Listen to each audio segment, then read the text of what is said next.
کہ آگے تھے حضور کے گھر کا گرا ڈال لیا تھا کہ آج چھوڑیں گے نہیں، لیکن حضور ان کے سروں میں خاک ڈالتے گزر گئے۔ حفاظت اللہ نے اپنے محبوب کی ہے۔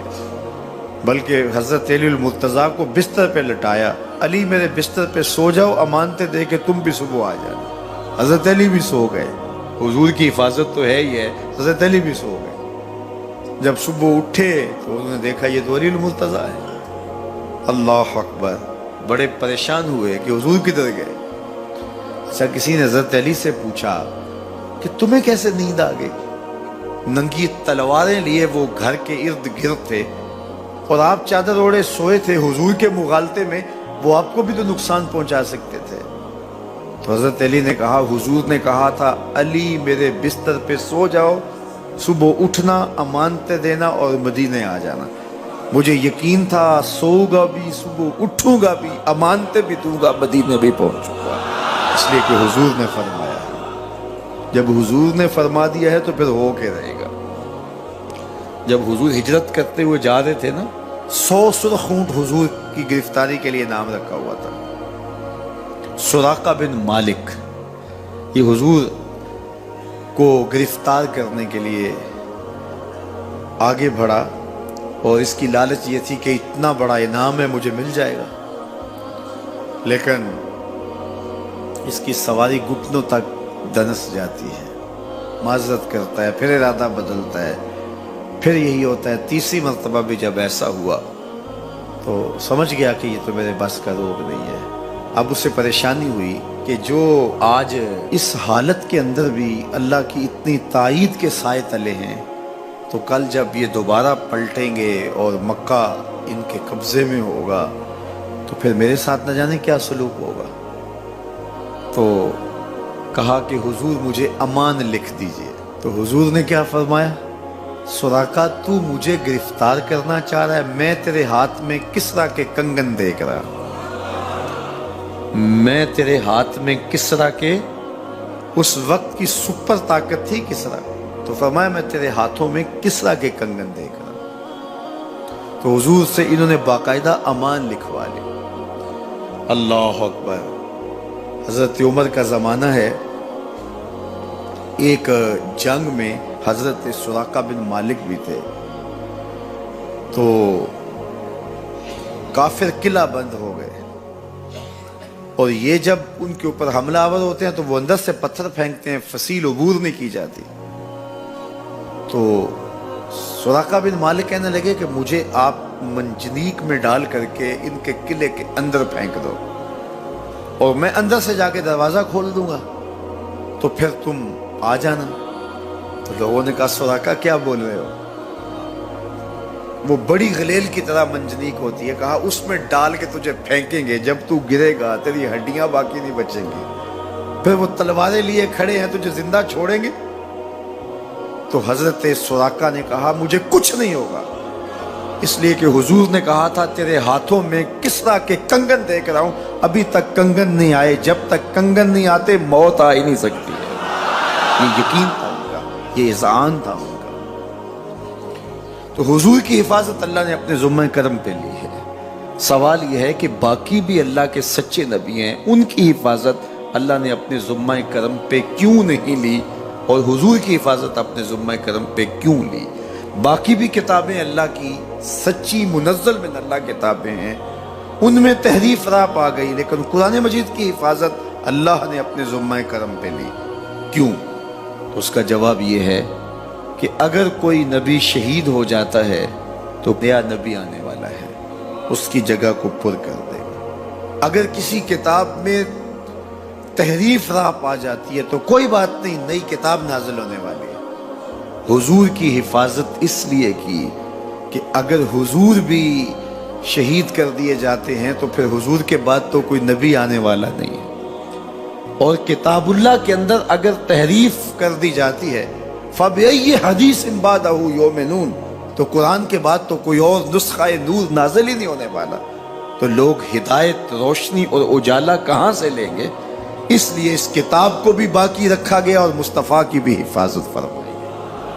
حضور کے آنے کے بعد اتمام دین ہو گیا۔ انا خاتم النبیین لا نبی بعدی، میں آخری نبی ہوں، میرے بعد کوئی نبی نہیں ہوگا۔ اور میں نے عرض کیا 100 آیات قرآنیہ، 210 احادیث اور صحابہ، تابعین، ائمہ اور بزرگوں کے ہزارہ اقوال اس میں موجود ہیں۔ سبحان الذی اسری بعبدہ، جس نے اپنے بندے کو سیر کرائی، من المسجد الحرام الی المسجد الاقصی، اللہ اکبر، مسجد حرام سے مسجد اقصی تک۔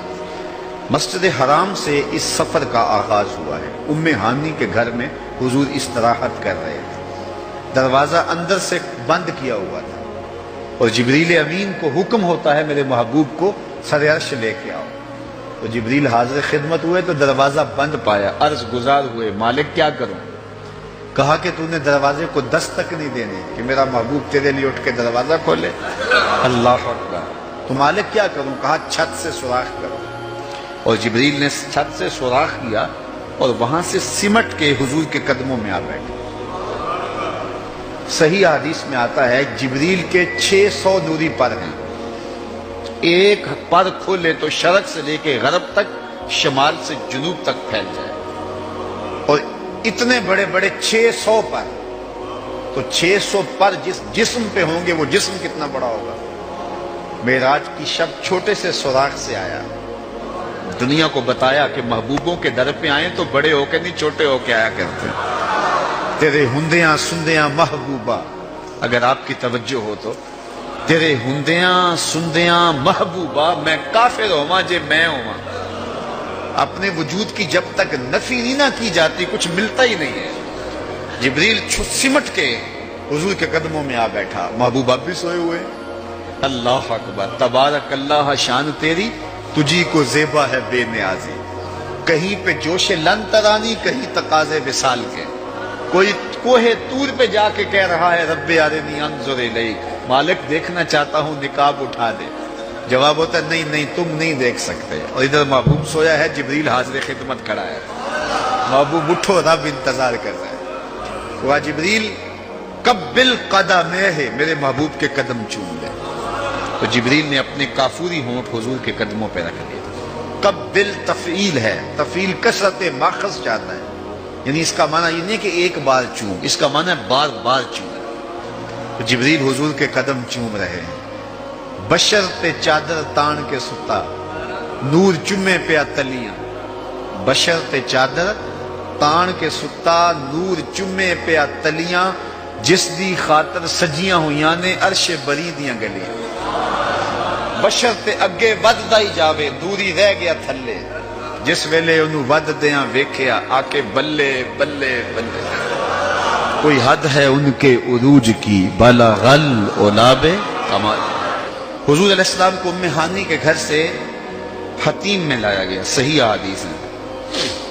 حتیم میں لا کر حضور کے صدر انور کو چاک کیا گیا، اور قلب اطہر حضور کے سینے سے نکال کر کے ایک تشتری میں رکھ کے آب زمزم سے غسل دیا گیا، اور حضور فرماتے ہیں یہ سارا منظر میں کھلی آنکھوں سے دیکھ رہا ہوں۔ حضرت امام بدر الدین عینی علیہ رحمہ عمدۃ القاری شرح صحیح بخاری کے اندر لکھتے ہیں کہ جو ہی حضور کے قلب اطہر کو دیکھا تو جبریل اش اش کر اٹھے، انہوں نے لفظ کیا کہے، قلب وقیع فیہ عینان تبصران و اذنان تسمعان، واہ واہ کیسا دل ہے جس میں دو آنکھیں ہیں جو دیکھتی ہیں، دو کان ہیں جو سنتے ہیں۔ حضور کا دل عام لوگوں کے دلوں کی طرح نہیں ہے۔ اعلیٰ حضرت نے جو قصیدہ سلامیہ لکھا ہے، جو عموماً مساجد میں نماز جمعہ کے بعد پڑھا جاتا ہے، تو اس میں آپ نے ایک تو حضور کے معجزات کا ذکر کیا ہے، اور دوسرا اس قصیدہ سلامیہ میں حضور کے ایک ایک عضو بدن پہ سلام پڑھا ہے۔ کبھی انگلیوں پہ سلام، نور کے چشمے لہرائیں دریا بہیں، انگلیوں کی کرامت پہ لاکھوں سلام۔ کبھی ہاتھوں پہ سلام، ہاتھ جس سمت اٹھے غنی کر دیا، موج بحر سماحت پہ لاکھوں سلام۔ کبھی بازوؤں پہ سلام، جن کو بارے دو عالم کی پرواہ نہیں، ایسے بازو کی قوت پہ لاکھوں سلام۔ کبھی ہونٹوں کو سلام، پتلی پتلی گلے قدس کی پتیاں، ان لبوں کی نزاکت پہ لاکھوں سلام۔ کبھی حضور کے سر انور کو سلام، جس کے آگے سر سربراہ خم رہے، اس سر تاج عزت پہ لاکھوں سلام۔ ایک ایک عضو بدن پہ سلام پڑا ہے، تو ایک ایک عضو پہ سلام پڑھتے پڑھتے جب اعلی حضرت حضور کے دل پہ آئے تو اعلی حضرت کا قلم رک گیا۔ اور اب اعلی حضرت کی یہاں بولی دیکھیے، یہاں آئے تو بولے دل سمجھ سے ورا۔ ایک ایک عضو کی بات کی ہے، احادیث بھی ملتی ہیں، اب حضور کے دل کے بارے میں کیا لکھوں؟ اعلی حضرت بولے دل سمجھ سے ورا، مگر یوں کہوں گنچائے راز وحدت پہ لاکھوں سلام۔ یہ اللہ کے رازوں کا امین ہے حضور کا قلب اطہر۔